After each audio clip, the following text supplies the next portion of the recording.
आज हम पिछले वीडियो में बनाए थे जिसमें आपको अंग्रेजी की कुछ समान जानकारी दिए थे, पर उसी का बेसिक का समान जानकारी भी हम देने जा रहे हैं, जिसमें कुछ आपके और भी जो बेसिक में छूट गए थे उसकी कुछ क्लैरिटी भी देने जा रहे हैं, जिसमें आपको बता पाए थे कि इंग्लिश क्या है, ग्रामर क्या है। आज हम दोनों को मिलाकर बताना चाहेंगे कि दोनों आखिर क्या है। तो इंग्लिश ग्रामर एक साथ, पहले इसके बाद में हमने पिछले वीडियो में ये भी बताया था कि इंग्लिश क्या है। तो इंग्लिश के बारे में आप लोग को जानकारी दिया था कि English is the mixture of every language, इस प्रकार से, या उसे प्रयोग के आधार पर यह भी कहे थे कि इंग्लिश आज इंटरनेशनल भाषा बन चुकी है। आज हम इंग्लिश ग्रामर जो बच्चे 8 में, 9 में, 10 में, 11, 12 तक बच्चे भी इंग्लिश ग्रामर की परिभाषा समानता बहुत सारे बच्चे लोग नहीं जान पाते हैं, तो उसकी जानकारी है तो हम एक आपके साथ जानकारी देना चाह रहे हैं। जैसे क्या है कि English grammar, what is English grammar कोई पूछते हैं कन्वर्सेशन करके, पर हमने सिर्फ हेडिंग में आपको समझाना चाहते हैं कि इंग्लिश ग्रामर आखिर क्या है।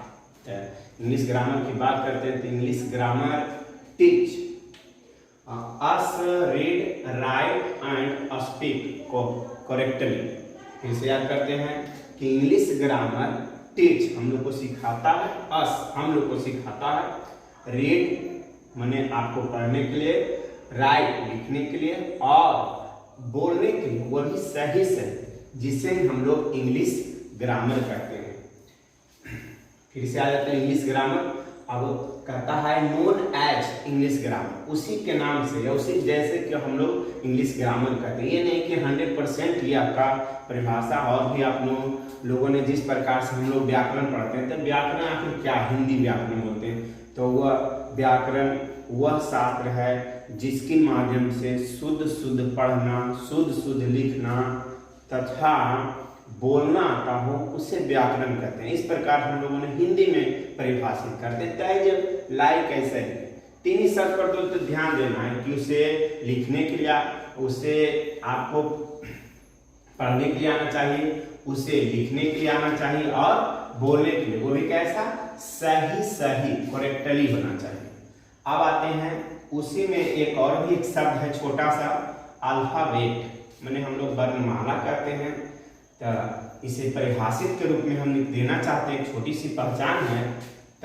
The smallest unit of English language, the smallest unit, unit मतलब हो गया इकाई, और सबसे छोटा अर्थात इंग्लिश भाषा के सबसे छोटी इकाई को अल्फाबेट के नाम से जाना जाता है। अल्फाबेट या उसी को अल्फाबेट कहते हैं।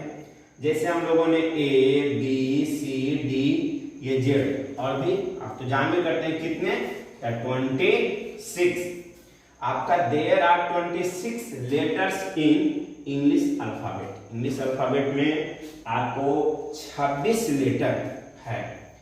देखिए क्या 26 letters, there are 5 vowel letters in English alphabet. उसी में एक वोवेल आते हैं जिसमें से 5 होते हैं, तो कौन कौन कहेंगे, तो A, E, I, O, U, यही है जो वोवेल है।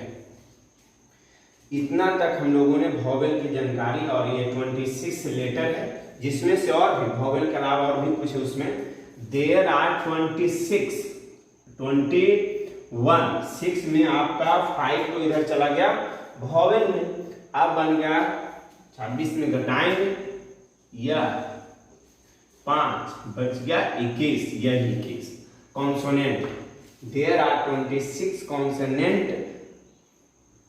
Consonant letters in English alphabet, जिसे हम लोग रेस्ट ऑफ वोवेल कहते हैं। मैंने इसमें वोवेल के ग्राम में रखा गया है, जो सभी कहलाएगा क्या चीज, कॉन्सोनेंट कहलाएगा। फिर से आते हैं, how many types of letter based on write, अर्थात कह सकते हैं बचपन में हम लोग को पूछा जाता था कि आपको लेटर्स कितने होते हैं। यहाँ पर लेटर समझना है, लेटर माने अक्षर समझना है। बहुत सारी नहीं कि वो अधिक जानकारी है तो वहाँ पत्र समझिएगा, पत्र नहीं बल्कि अक्षर। ठीक है, इस पर ध्यान दिया जाए, यानी कि यहाँ पत्र नहीं समझना है बल्कि लेटर मतलब अक्षर समझना है।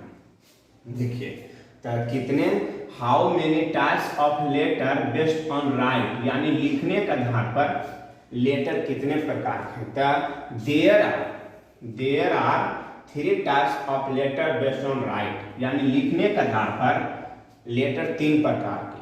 सबसे पहला कैपिटल लेटर, लिखने का आधार इस तरीका से ABC अर्थात 26 लिखने का आधार है। फिर दूसरा है स्मॉल लेटर, लिखने की लिखावट शैली इस प्रकार से। एक नए है जो इंग्लिश मीडियम वाले से बहुत अधिक फॉलो करते हैं, तो ये लिखने की बड़ी वाले को छोटे वाला की, इस प्रकार से हम लोग 26 लेटर का लिखने का तरीका हम लोग हैंडराइटिंग में इस प्रकार से करते हैं। ठीक ना, चलिए उसके बाद आगे की क्लास, हमने अभी आपको लेटर के बारे में बताया कि लेटर 3 होते हैं, आपका कैपिटल लेटर, स्मॉल लेटर और कर्सिव लेटर। तीनों के लिखावट के आधार पर हमने बांटा, पर प्रयोग ज़्यादातर 2 ही होते हैं, कैपिटल लेटर और स्मॉल लेटर। फिर से आ जाते हैं एक अलग प्रकार का है जिसे हम लोग शब्द कहते हैं, ये भी बड़ी हम लोग का माने सब चीज इसी से बना हुआ है। तो शब्द वर्ड पढ़ाने जा रहे हैं, तो आखिर वर्ड है क्या। तो वर्ड है जो एक ग्रुप ऑफ लेटर्स है, माने जो वर्ड है शब्दों के समूह है, अर्थात शब्दों के समूह है। दैट गिव कंप्लीट सेंस मैंने आपका अर्थ और मीनिंग, ये दोनों पूर्ण अर्थ देता होगा, पूर्ण अर्थ देता है, मतलब देता है, उसे हम लोग क्या कहते हैं, वर्ड कहते हैं। याद रखिए वर्ड क्या है, तो a word is group of letters that give complete sense और meaning as known as word. जैसे आपका हो गया पेन, ये है PEN, पेन मतलब होता है कलम, हम लोग जानते हैं या आप लोग भी जानते हैं इस बात शब्द को, पर ये ग्रुप है, हमने ये लेटर है, ये लेटर है, ये लेटर, हमने देख रहे हैं कि शब्द है कैसे, तो ये लेटर्स है, तो यही तो है PEN, 3 लेटर से बना हुआ है पेन। इसका मतलब अर्थ निकल रहा है, अर्थात सेंस कंप्लीट है, इसीलिए इसको हम लोग पेन कहते हैं। याद रखें फिर से, पर इसी लेटर के समूह को NPE अगर लिख देंगे तो ये हम लोग को शब्द नहीं है, क्योंकि इसकी कंप्लीट सेंस नहीं दे रहे हैं। पूरे हम लोग डिक्शनरी उलट देंगे, NPE के मतलब कुछ अर्थ नहीं निकलता है, इसीलिए ये कंप्लीट सेंस नहीं दे रहे, तो लिखेंगे this is not word, this is not word. और ये हम लोग को क्यों, बिकॉज मने that not give complete meaning या सेंस, ये इसी कारण, ये उसी प्रकार से के चाहे OB ऐसे भी कोई अर्थ नहीं दे रहा है, बाई POC ऐसे कर देंगे, कंप्लीट नहीं दे रही है, वर्ड नहीं है। वर्ड ये है किताब, ये है कॉपी, ये सब वर्ड है। ये हम लोग को सीखने का तरीका था कि वर्ड किसको कहेंगे और किसको नहीं कहेंगे। फिर याद आते हैं सेंटेंस, सेंटेंस में होता है वाक्य, सेंटेंस में होता है वाक्य, तो है sentence is a group of words. Sentence क्या है, तो ग्रुप ऑफ वर्ड्स। यहाँ पर देखना है कि यहाँ पर लेटर्स है, वर्ड में लेटर्स है और वाक्य में यहाँ वर्ड्स है। दैट गिव कंप्लीट सेंस कहिए या सेंटेंस कहिए, माने हम लोग को एक सार्थक कंप्लीट सेंस देता होगा, इस प्रकार से हम लोग इसे वाक्य कहेंगे, अर्थात तो उस वाक्य के वाक्य उसे कहेंगे जो एक शब्दों के समूह को हम लोग वाक्य कहेंगे।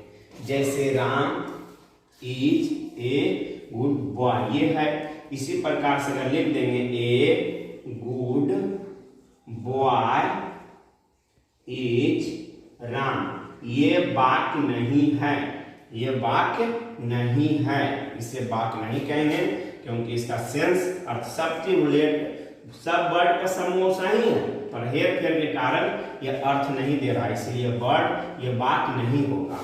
पर आते हैं एक शब्द और सिखा देते हैं। एक लैंग्वेज क्या है? लैंग्वेज माने होता है भाषा। तो लैंग्वेज इज सोर्स, माने जिसे हम लोग स्रोत कहते हैं। सोर्स एक कम्युनिकेशन, कम्युनिकेशन मतलब होता है आदान प्रदान, कम्युनिकेशन माने होता है आदान प्रदान। तो भाषा क्या है? तो आदान प्रदान का एक स्रोत है जिसे हम लोग क्या कहते हैं? भाषा कहते हैं। जैसे हो गया फ्रेंच एक प्रकार का स्रोत है, इंग्लिश, हिंदी, संस्कृत इटिसेट्रा, ये सब इटीसी जिसको कहते हैं, यही आपका है जो आपका भाषा के रूप में प्रदान कराते हैं। जिसे दुनिया के और भी कई जितना है भाषा लिखना संभव है, बहुत सारे भाषाओं का जिसे भाषा परिणत है, भाषा हमारे देश में भी चलते हैं, अन्य देशों में, उससे हम लोग कह सकते हैं ये भाषा है। इस प्रकार से